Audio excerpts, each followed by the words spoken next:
That's what feels hard. That's the illusion that the mind creates in order to figure out what's going on. It creates a daze and then a river flowing and all this shit going down and through the river. And some things are good and some things are bad.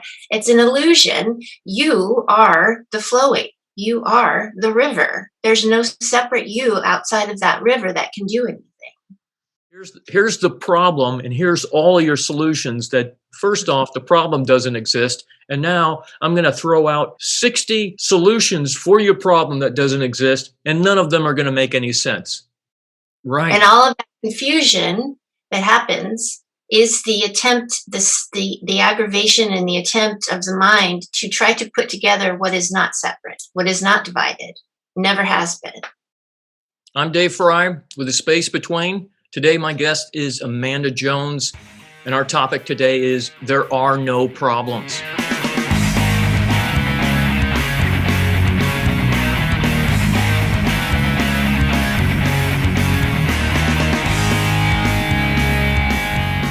We hope that your mind is spinning out of control right now, which most likely it is. The reason for that is that it goes against everything that you've believed your entire life. There are no problems doesn't make any sense whatsoever. So we're here to tell you the truth. Get ready to get blasted out of the matrix. Amanda, thank you so much for being here. Thank you for having me.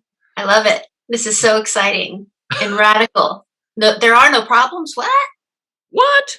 The reason why I want to do this today is because last night I had a major problem. When I realized something that I believed was happening, that I believed was true, and if I want to be specific about it, it's my podcast videos on YouTube. I believed that it was making an impact, and whether it was or not doesn't matter. It was just my belief of what was happening. And where does that belief come from? It comes from a story that I have brewing somewhere up in here. The program is telling me that all this is working out fine. And then I found out some information last night, some analytics from YouTube that said the complete opposite. So in that moment, I experienced a massive shift, and that shift seemed like a major problem. What I've learned from understanding how my thinking works, I could see it and I could feel it in every part of my bones. I could feel the vibration. And then without me doing anything, it shifted again. It shifted into this moment of there's absolutely nothing I can do at this exact moment because the story is back over here. It's gone. The story's gone. And then it's like where I am right now is taking that next move forward. And in that next move forward was like, okay, it is what it is right now in this moment. And I go with the flow, or I go back there and then I just suffer. Mm-hmm. Well, that's so interesting because if you were to go back there, that would imply that the problem wasn't just a thought-created problem, that it was real, something substantial, real, solid, that you could actually revisit. But it wasn't. It's not. The problem concept arises in one thought. This is a problem. That's where it lives and dies, in that one thought. It's a thought, a concept, a story, and it's already gone by the time it's brought into awareness, by the time it's perceived. It's gone. Now, this is why it's incredibly profound to understand the transient nature of thought, because there is no problem outside of thought. There's nothing outside of thought. Where would it be? Can you think of something that's not a thought? Can you think of something that doesn't have a name?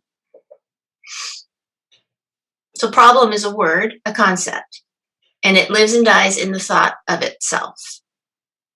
That's why we say it doesn't exist, because it is not long lasting, independent, and separate from the thought that arises as it. Does that make sense to you? Does it make sense to me? My example of my experience makes sense to me. And you're being able to articulate my experience. I might not be able to articulate it as well as you. And that's the beauty of Amanda Jones.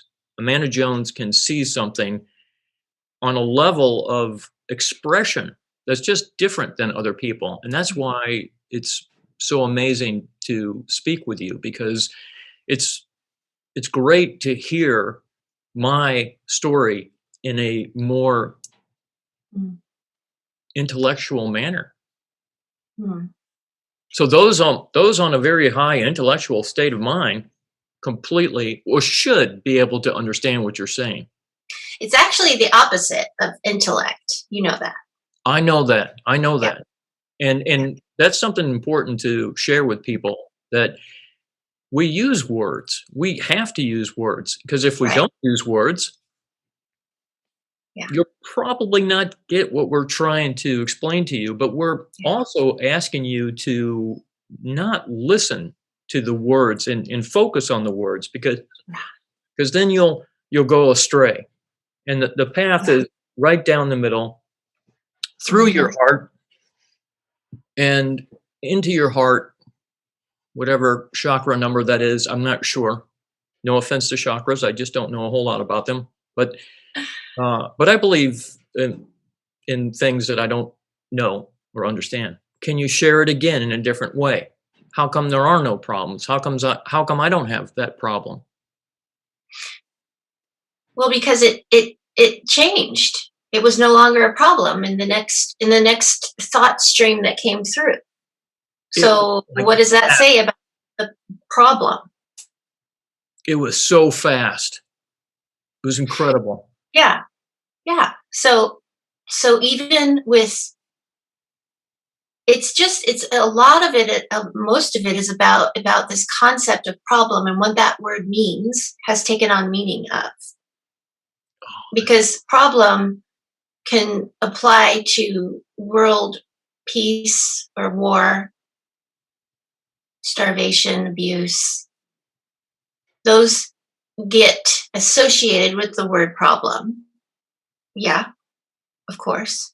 Of But course. the word is not a reflection of the actual experience of what's happening, because it's all thought, and there can be a million different experiences within a situation called war and strife that has no, that the word problem wouldn't come into, because it could be a moment of, say, a child is in a war zone, and one moment they're playing in the dirt with toys and rocks, no problem there, and then they see something horrific, and we could say that's a problem, but it's a label smashed onto what is apparently happening, so that the mind can make sense of it, and it uses words to make sense of things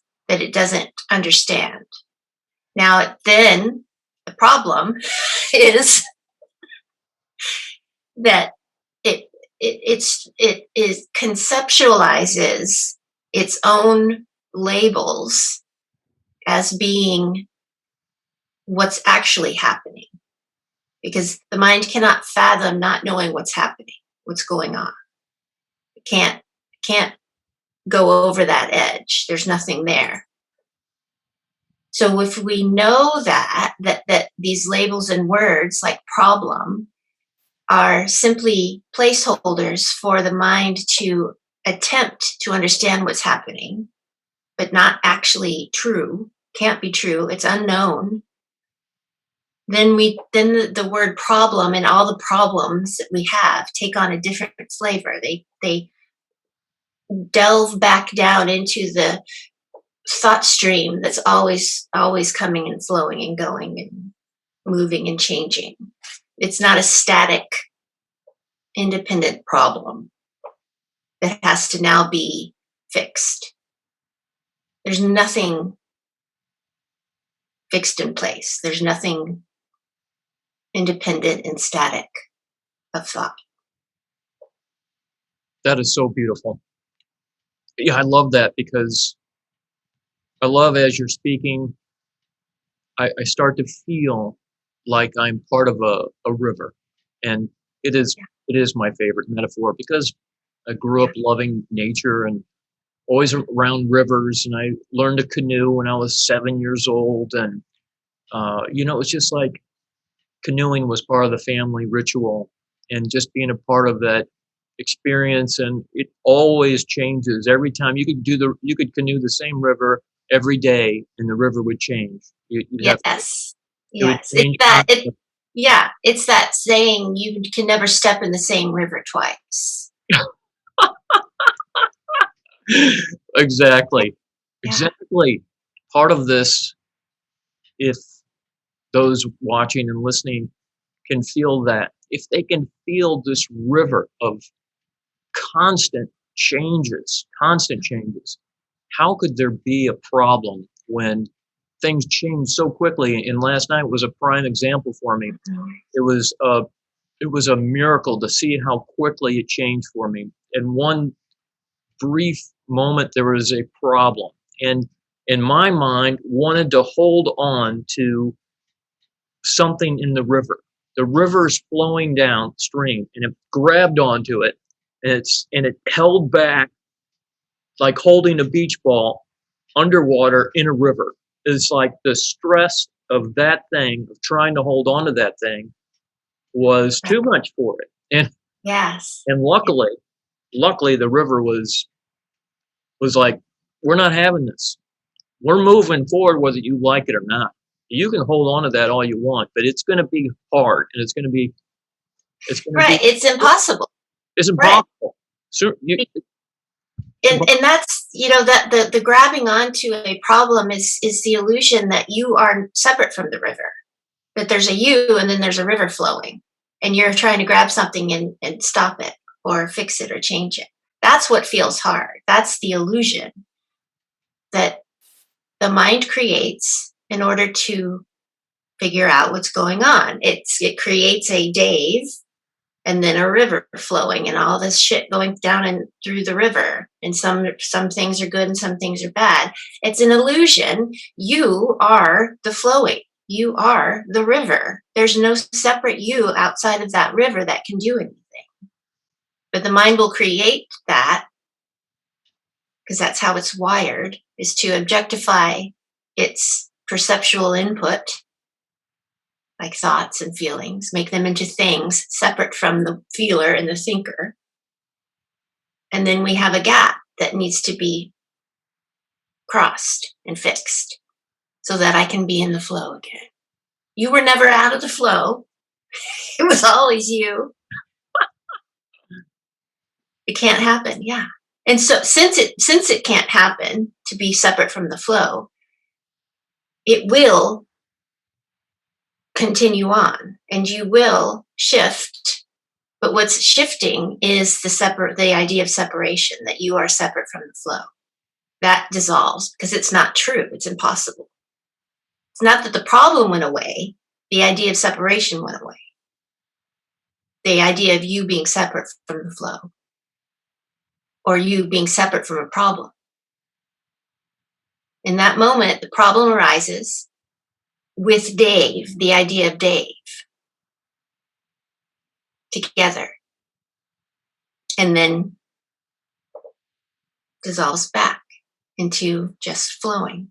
and to look back at that moment where my world seemed like it was crashing, Mm-hmm. and it's so fascinating now to where I can feel it fading away moment by moment, where I'll by I don't know, later today it'll just completely dissipate. But for this awesome podcast to go back, since it's still fresh, and to see in that moment where it was like the thoughts that were generated in that moment came in so fast. They came in so fast. It's almost like I could see each one of them. And each one of them had some sort of fail safe to them. Like, okay, we're quitting. We're never doing this again. You're going to get in your car. You're going to drive away, and you're never coming back. And it's just like made up stories, one after the other, that made no sense whatsoever. I'm not going anywhere. I'm not leaving. I'm not getting in my car. I'm not doing all these things. That something up here is all of a sudden just like, okay, here's the problem, and here's all your solutions. That first off, the problem doesn't exist, and now I'm going to throw out 60 solutions for your problem that doesn't exist, and none of them are going to make any sense. And you're going to be so confused by the time I'm done with you that you want to start drinking, do Yeah. something to alleviate the confusion that I'm going to give to you. And you're not going to be able to handle it. It's going to be fantastic, and it's going to be horrifying. It's like, wow, to witness that in real time, Mm-hmm. and then for it to snap. I don't know what snap is exactly, but for something to come in and say, tell me the truth, that there is no problem. It was incredible. Yeah, incredible. Yeah. But I love what you're saying about the program coming in and dividing up everything into tiny little pieces, Yes. and almost like dividing everything into pieces, and then dividing the pieces into pieces, so that Yes. for me to now try to put everything back together, it's impossible until something comes up and says there is no division. You know, Right. You can't put together what's not separate. You can't put it back together because it was never divided. right. And all of that confusion that happens is the attempt, the aggravation and the attempt of the mind to try to put together what is not separate, what is not divided, never has been. And it will do it for a while, and then realize at some level, get too tired, run out of juice, whatever. It'll stop because it's not separate. And then comes the insight, well, maybe that wasn't a problem actually. It runs out of juice. I think that's really important to Mm-hmm. experience. For me personally, seeing my thoughts run out of juice Mm-hmm. has been one of the most profound things I've ever experienced. For sometimes I lose myself in the language of all this, and I hope that the people listening lose themselves too, because losing yourself is really that's a beautiful thing to happen. So That's right. That's so, right. but that moment of the thoughts running out of things to say, it's like there's X amount of things that they can come up with, because it's limited in its intelligence, and then all of a sudden there's that space. There's the space between all of the thinking. Here's this whole group of thinking. It runs out of juice, and then there's this wide open space. I Yes. think Rumi talked about that space. He said, between wrongdoing and right doing, there's a field. I'll meet Yes. you there. Yes. Yeah. So beautiful. Yeah. Yeah. Yeah. That wrongdoing and right doing is the duality of the mind created experience. There's right and wrong. There's up and down. There's left and right.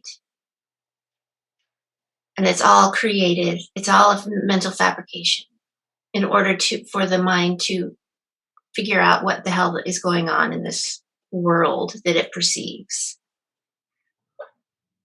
Beyond all of that, there is nothing. You could call it an open field. You could call it space. call it bananas. I don't know. Love But banana. there's nothing. But we play in this dream world, this shadow land of duality, of right and wrong and black and white and up and down. But it takes on a less serious and believable facade. It is now more, it can be now more of a dream, a play of light and shadow. And that's where problems are not seen as problems anymore. They are seen as a rising of a shadow of light and then gone. The labels fall away. They can still be used. They'll still come up because the mind is a language generator, but it's not, you don't live there anymore. And I love how you said the play, play Mhm. and dance. I Mhm. mean, that's really so powerful. Play and dance. Play and dance. No, that's Yeah. not a request. That's, we're not asking you. We're telling you. Play and dance. Yeah, Yes. It's already the case. exactly. It's Yeah. okay. Yeah. Yeah. I don't see any other way. It's always been a play and a dance. And then the mind, but the mind has to create a dancer and a dance. And there's just dancing. There's just verbing, right? There's just what's moving and happening and changing. And even that is too much of a description, but it's helpful. Exactly. Exactly. It's helpful. There's nothing wrong. There's nothing right. There's just this dancing, this playing. It's wondrous.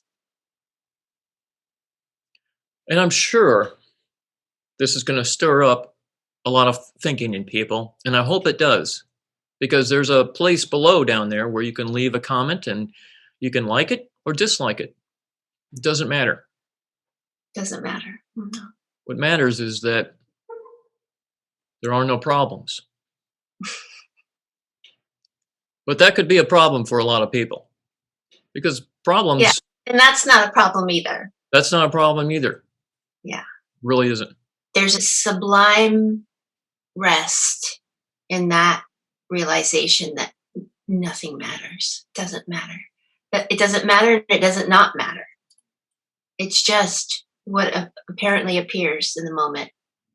Amanda Jones, thank you so much for being here with me and expressing this expression of expressionisms. And I hope it stirs up a lot of people's thoughts, which I'm sure it will. But please leave comments in the video description below or email myself. Thank you so much for being here and being a part of this amazing dance, this playfulness of life, this adventure we're on. I can't thank you enough. And I hope we continue to do this over and over and over again, trying to blow people's minds, because that's what we're here for. Thank you for having me, Dave. I love it.